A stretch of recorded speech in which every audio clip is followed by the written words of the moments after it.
I, 42F, have been married to my husband Henry, 45M, for 4 years. He has a 19-year-old son, Levi, from a previous marriage.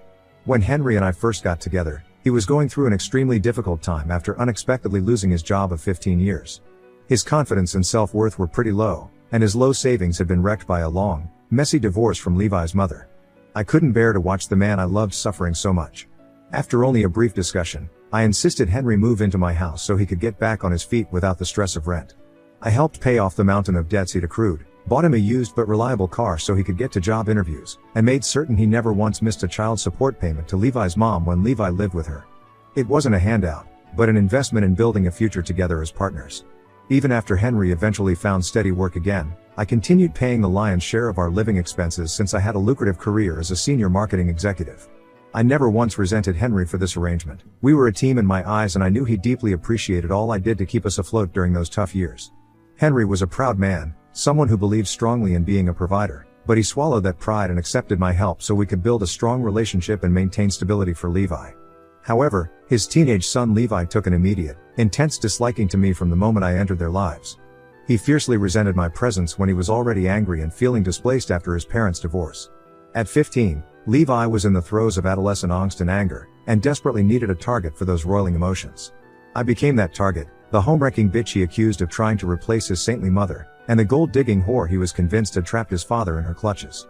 It wasn't that bad at first because he only came over during the weekends, but when Levi turned 17, his mother moved to Jamaica to live with her family there. And Levi totally refused to go with her. He had a distorted view of African countries despite being half African. Henry didn't seem to mind, agreeing that his son couldn't possibly live in the backwaters of Jamaica. When Levi first moved in, I tried to show him the beauty of his culture in Jamaica. Google was free and Henry's foolishness in encouraging his dislike for his home country disgusted me. But Levi took my interest in showing him information about Jamaica as an attempt to get him to leave. I swear, it was not. After a major argument where he threw our boiling hot dinner in my face, I stopped, refusing to mention Jamaica or his mother anymore. As the years passed, no matter how hard I tried to forge a connection with my new stepson, Levi violently rejected every olive branch. I learned to cook all his favorite comfort meals, showed up to cheer myself hoarse from the bleachers at his basketball games, and spent countless patient hours helping him navigate the college application process. But he just pushed me away harder with each attempt. "You're not my damn mom, you're just the bitch spending my dad's money," Levi would sneer at me, cruelly ignoring the fact that his father was only scraping by because of my steady paycheck. Henry hated any sort of conflict, and while he certainly didn't approve of Levi's blatant disrespect, his tiny attempts at discipline was a "Hey now Levi, be nice to your stepmom." As you can guess, it did little to curb his son's vicious behavior. I think any criticism of Levi that I brought up felt like rubbing salt in the wound of Henry's own perceived failure of being a terrible provider for his child. So I picked my battles carefully, biting my tongue until it bled to keep a fragile peace, even as Levi's put-downs grew worse. When Levi turned 18 and finished high school, I thought it was time he started paying some type of rent if he wanted to continue living at home. To be clear, my home. His father agreed and we charged him a pittance compared to market rates for our area, but we hoped taking on this small responsibility would help Levi start maturing into an adult. Instead, our request was met with a temper tantrum as Levi insisted it was my house so I should be covering all his expenses to stay with his dad. To be fair, he worked a few hours a week at a part-time minimum wage job, but blew every cent of his tiny paycheck on the latest video games and weed. After several long months of Levi shirking even the most basic household chores, skipping out on his cheap rent, coming home at all hours reeking of pot, and hurling a constant litany of insults my way, I was truly at my wit's end. But his disrespect to me reached a new, unimaginable height last Tuesday. I was frantically scrambling to get ready and out the door for the biggest meeting of my career, a critical pitch to land a massive new client that my marketing firm had been looking into for months. I needed to get to the office at least an hour early to prepare my presentation. Rushing out to my car, my stomach dropped through the floor when I saw my normally spotless vehicle completely covered in smashed eggs and dripping rolls of toilet paper. Across the windshield, "Gold-digging whore" was scrawled in shaving cream. Then, as I drew closer in horrified disbelief, I noticed that all 4 of my tires had been slashed. Levi stood off to the side with his arms smugly folded, openly smirking at his vile handiwork. I saw nothing but red. Years' worth of repressed resentment came flooding out of me in an uncontrollable torrent of screams and anger. I tore into Levi, calling him every variation of an ungrateful, lazy, spoiled brat that my mind could make. I raged at the sheer audacity of him constantly disrespecting me when I worked myself to the bone to fund his freeloading lifestyle and keep a roof over his father's head. I was absolutely done walking on eggshells in my own home and it was high time for him to grow the hell up and join the real world. I gave him 30 days to find himself a new place to live, telling him that I am not his personal ATM anymore, and I'm sure as hell finished putting up with being disrespected and degraded in the house I pay for. I gave him the ultimatum while shaking with blinding rage, before storming back inside to frantically call a cab to get me to my meeting. By the time I managed to clean myself up and rush to my meeting, I was nearly 30 minutes late and still completely out of it. My pitch was mediocre at best and the clients just stared at me with cold skepticism. I left the meeting unsure if I had managed to salvage the deal. Back at home, Henry tried to talk me down, insisting that while Levi's vindictive vandalism was totally uncalled for, I had flown off the handle and gone way too far in my reaction. He pleaded with me to be the bigger person, reminding me that this was still Levi's home too and we couldn't just throw him to the curb. Deep down, I knew Henry was terrified of pushing his son away for good. But I held firm to my position. I was utterly done tolerating such blatant abuse and disrespect from Levi. I told Henry his son needed to face real adult consequences for his actions, or he'd never learn. Henry then told me that if I kick his son out, he'll leave with him. It devastated me that my husband refused to present a united front or understand that I was being bullied in my own home by his son. Henry refused to sleep in the same bed with me that night and it broke me. I am convinced I have just destroyed my marriage by drawing such a hard line. But I can't see any other choice. So Reddit, it's okay to be harsh. Just let me know, am I really the asshole here? Update 1, wow, I didn't expect this to blow up like it did. Thank you to everyone who took the time to read and comment, even if we didn't always agree. I figured I'd post an update to clear some things up and give more context. A lot of you asked about our financial situation. To be clear, the house is 100% in my name. I bought it before I even met Henry. The car I got him is also in my name, but I don't even care about that. He needs it more than I do. As for our bills, I've been paying the mortgage, utilities, groceries, and Levi's expenses like clothes and school stuff. Henry chips in when he can, but it doesn't even cover half the costs. I've never thrown that in his face though, because that's just not me. Some of you said I should have set firmer boundaries with Levi from the start. You're probably right. I guess I just wanted him to like me so bad that I let too much slide. I didn't want to overstep since I'm not his real mom, you know? But I see now that I should have demanded basic respect from day one. A few people asked why Henry can't get a better paying job. The truth is, he's always struggled with work, even before we met. He has some health issues that make it hard for him to do manual labor, and he never finished college. But he's a good man and a hard worker when he's given a chance. I just wish he'd stand up for me more. Oh, and for those saying I should just kick Levi out already, trust me, I've been tempted. But he's still Henry's son, and I could never put that wedge in their relationship. My hope was always that we could work through this as a family. Reading all your responses made me realize this situation is even more messed up than I thought. I've been so focused on keeping the peace that I've let myself become a punching bag. That ends now. I'm going to have a serious talk with Henry tonight. Either he backs me up in setting clear rules and expectations for Levi, or I'm done being disrespected in my own home. Wish me luck, I'll keep you posted. Update 2, hey everyone, I'm back with another update. I wish I had better news. I sat down with Henry like I said I would. I laid it all out, how Levi's behavior was totally unacceptable, how I couldn't keep living like this, and how I needed his support in setting boundaries. At first, he seemed to get it. He agreed that Levi had crossed a line and promised to talk to him. But then Levi got home and the conversation went sideways fast. He started in on his usual crap about how I'm not his mom, how I'm ruining his life, yada yada. I kept my cool and firmly told him his options, either shape up and start contributing to the household, or find somewhere else to live. Well, apparently that was the wrong thing to say. Levi lost it, saying he couldn't believe his dad was letting some bitch kick him out of his own house. I looked to Henry, expecting him to take my side like we agreed. And that spineless man just sat there, staring at the floor. I snapped. I told Levi it was my house, my rules, and if he didn't like it, there was the door. He stormed out, screaming about how he was leaving and never coming back and we'd regret this. Good riddance. But it wasn't over. Henry laid into me, saying I had no right to kick out his son, that I was tearing apart his family. I reminded him that I was his family too, or supposed to be. He said he couldn't deal with this right now and left. I don't know what to do. Still, I'll keep you guys updated. Update 3, so, my last update was 2 days ago. Henry has been crashing at a friend's, ignoring my texts. Meanwhile, Levi's been blowing up his phone playing the victim. I feel like I'm at my wit's end. There's a part of me that just wants to give in, to swallow my pride and beg them to come back home. I long for things to go back to how they were, even if it means keeping my head down and my mouth shut, just to maintain this illusion of a happy family. But there's something I haven't shared with you all, something I've kept hidden out of fear and embarrassment. You see, I have PCOS, polycystic ovary syndrome. It's a condition that affects so many aspects of my life, but most importantly, it makes conceiving a child naturally a real challenge. I've always dreamed of being a mother, of holding a little piece of myself in my arms. But with each passing year and negative pregnancy test, that dream has felt more and more out of reach. When Henry brought Levi into my life, it was like a beacon of hope in my struggle with infertility. Here was this beautiful, intelligent boy who needed a mother's love. I guess a part of me clung to him as my chance at motherhood, even if he didn't share my blood. I poured all the love and nurturing I had into him, hoping that maybe, just maybe, he could fill that aching void in my heart.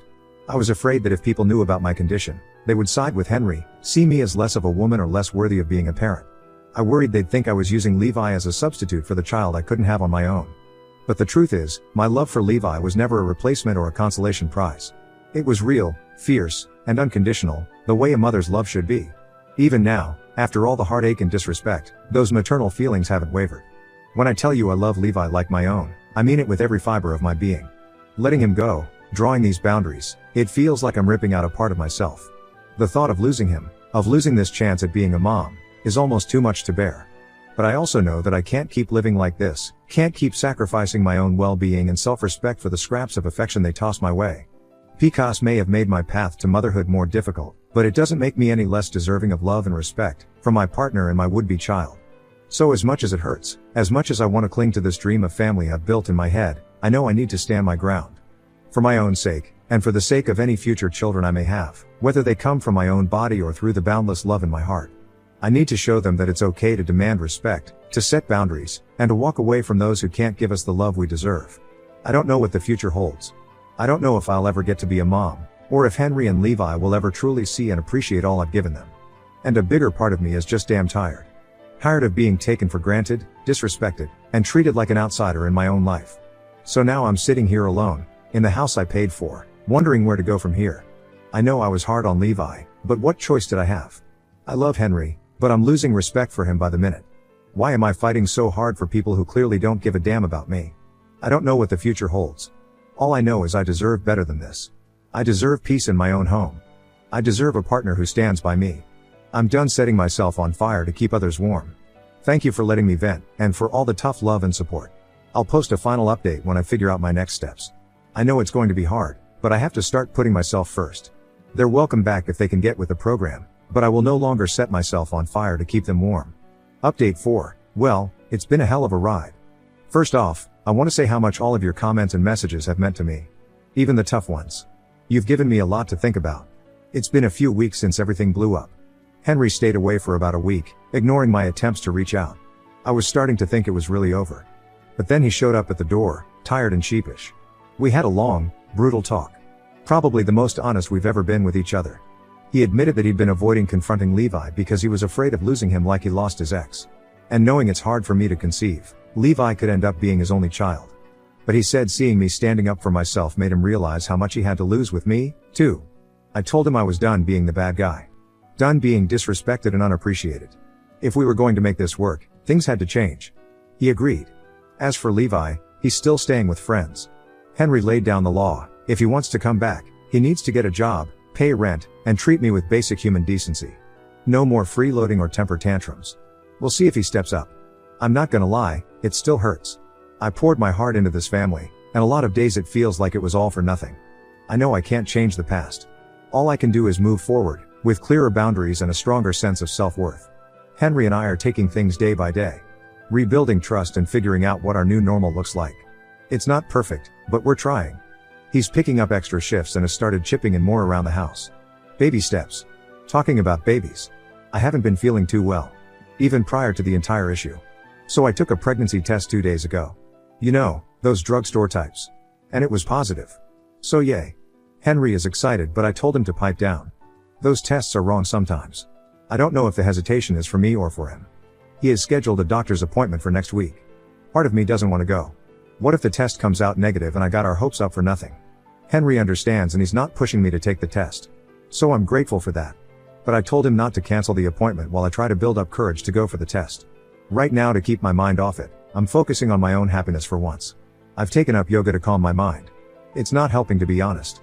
But still, I have to wait. I think I'll ask Henry to push the test back by a week. I don't know. I'm just scared. But still, I guess what I've learned from all this is that you can't pour from an empty cup. And that setting boundaries isn't selfish, it's survival. I gave and gave until I had nothing left for myself. Never again. So that's where I'm at. Still very much a work in progress, but aren't we all? Of course, I know some of you will say I'm a chump for giving Henry another chance. And maybe I am. But I gotta do what feels right for me. I still love him, flaws and all. As long as I don't lose myself again, I think we've got a shot. Final update. Hey everyone, it's me again. I know it's been a while since my last update, a month as a matter of fact, but a lot has happened in the past month and I want to fill you all in. First off, thank you from the bottom of my heart for all your support and advice through this whole crazy situation. So, where do I even start? I guess with the biggest news, as I already hinted at, I took a blood test to confirm it and I'm truly pregnant. The doctor said everything looks good so far, but it'll be a high-risk pregnancy because of my age. I'm equal parts thrilled and terrified, but I'm taking it one day at a time. Henry is over the moon about the baby. I think it's really put things in perspective for him. He's been doting on me non-stop, waiting on me hand and foot. It's sweet, but I've had to remind him that I'm pregnant, not helpless. We've been talking a lot about the future and what kind of parents we want to be.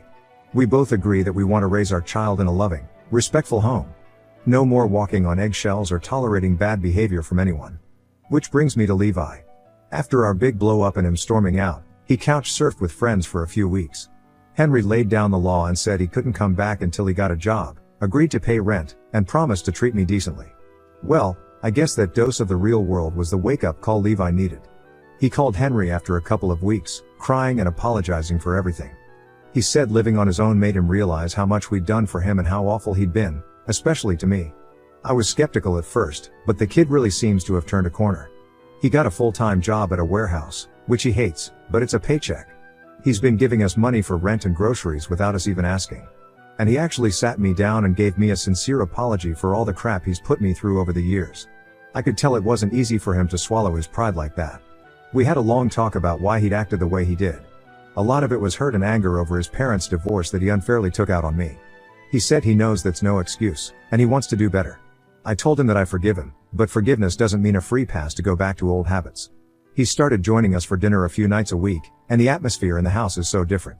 There's no more tension crackling in the air. We're actually able to laugh and joke around together. The other night, he even offered to help me start setting up the nursery. I know we still have a long way to go, but it feels like a fresh start. I won't lie and say everything is perfect now. Levi still has his moments of teenage moodiness, and Henry and I don't always see eye to eye. But we're working through it as a family. And me? I'm finally putting myself first. I'm taking care of my body and my baby. I'm leaning on my friends and focusing on the things that bring me joy, like getting the nursery ready. For the first time in a long time, I wake up excited for the future. So that's where things stand. A month ago, I thought my whole world was falling apart. But now, with a baby on the way and my little family coming together, I've never felt more blessed. To all of you who followed my story and offered support, thank you, truly. Your kindness has meant the world to me. Here's to new beginnings, second chances, and always standing up for ourselves. I'll raise my non-alcoholic glass to that. Cheers, friends.